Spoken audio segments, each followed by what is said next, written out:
Alright, today I'm going to do a 90-day review, a 90-day eval on my wife's 550i Xdrive. This is the BMW 550i Xdrive Carbon Black.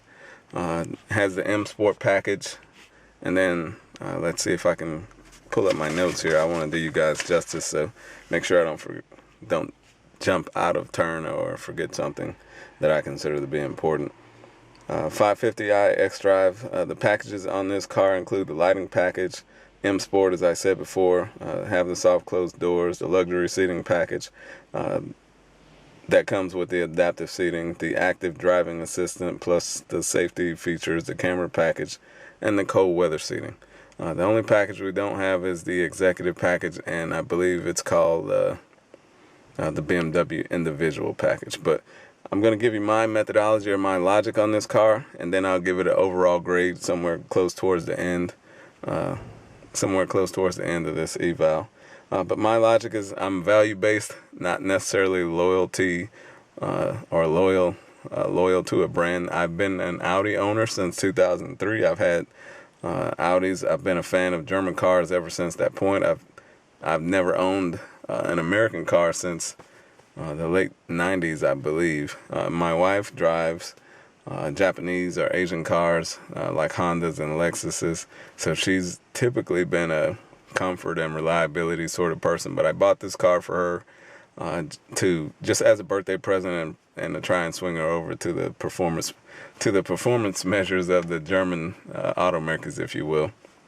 Don't get me wrong, I think the Asian car makers are awesome for reliability, but I think they lack in performance. I think they definitely trump the Germans in comfort and reliability without a doubt. But everywhere else, I think the Germans have them as far as how they make their cars. So I'm sitting in right now. I'm going to step out and take a picture of or show you the interior, which I think is fairly good. I just excuse the cooler in my notes. I just did another video on the cup holder, and I'll talk about that here shortly.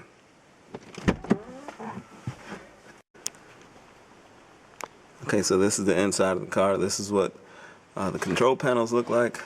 My camera's probably too poor. This is the adaptive or luxury seating package, I believe. So it has the cool seats, perforated leather seats in this leg extender. I'm not sure what they actually call it, but that's what I call it. And then the 20-way seats, door panel, the control, like the memory controls there, typical door panel, perforated leather, stitched leather, wood trim, and then leather on top. As my camera adjusts, this is the back seat. You can see the lack of space, which I'm going to talk about also in this video. This is my normal driving position when I do get to drive this car, and to me, if I had to sit in the back of this car while somebody my height, and I'm not a big guy, but if somebody my height was actually driving the car, I would have a serious issue with that. You can see the rear panel.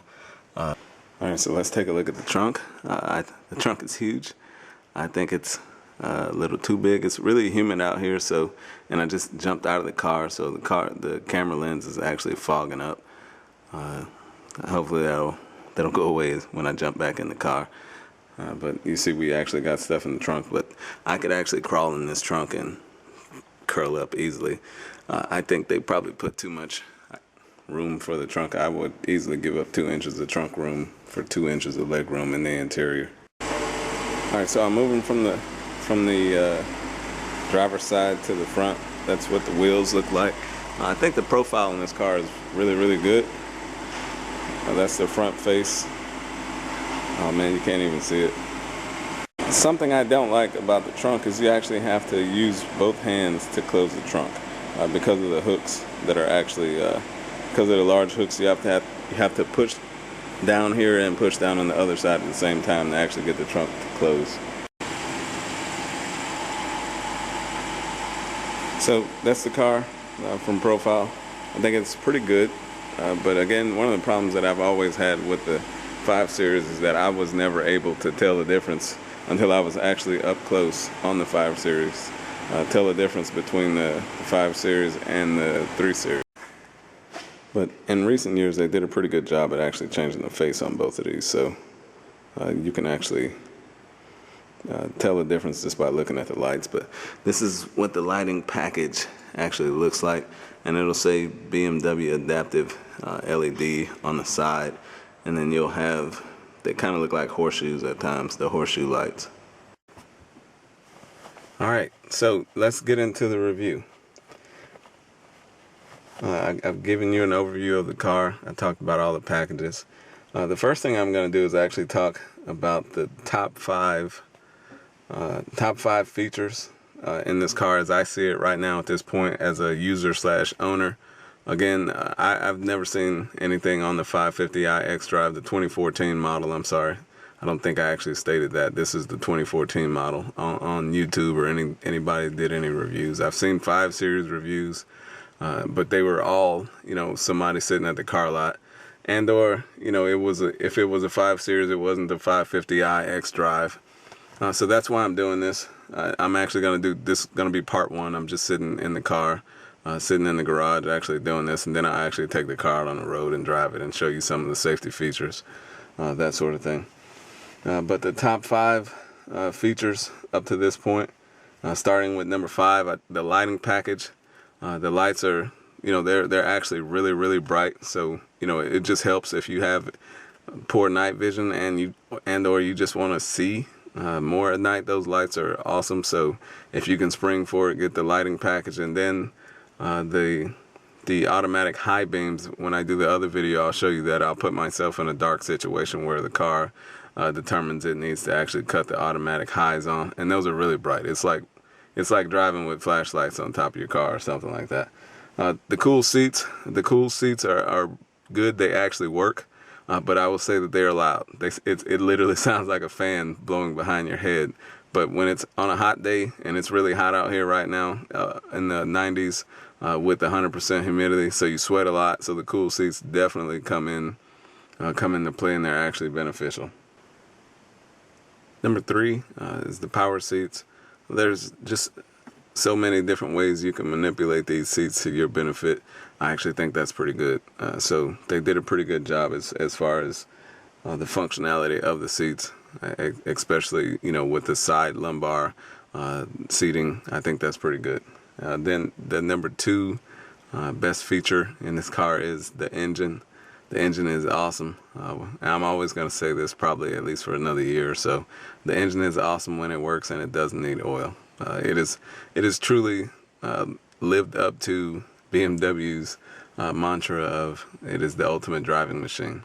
When you get to actually get on the gas and actually get into some fun driving situations, you know, the engine has not failed me. But I'm not an extreme driver, so I'm not one of those guys that I have a background in racing, or I do a lot of car tests or anything like that. I'm just an owner, so the situations that I've been in, I've had fun, and I haven't seen any reason to say the engine sucks or it was bad or anything like that.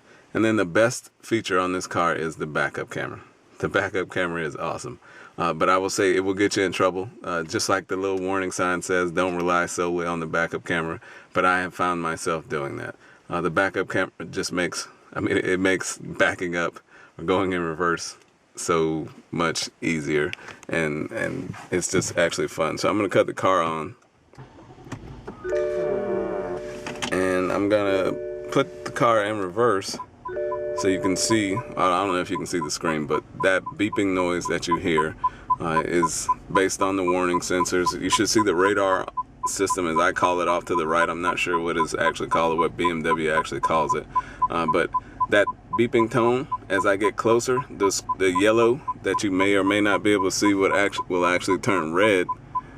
And then that will tell me, hey, you're within a foot of something, so you need to go ahead and plan on stopping. There's 3 green tracks or 3 green lines that kind of guide me, and they tell me which way the car is going. And then those red lines that you see kind of tell me, hey, you can't go off in that direction. You can't turn right or you can't turn left. So as I move the car, if I'm able to turn the car, if you will, the back end of the car to the right, you'll see where the red line is. It'll actually be green, and it'll basically say I can go to the right. But as I approach something that I could probably come in contact with, the little radar on the right hand side will actually fill up. And when it's green, that means obviously I have a lot more space. When I'm in the yellow, I say I'm within 3 feet of something like that. When I'm in the red, I'm in the foot, or I'm a foot away from something.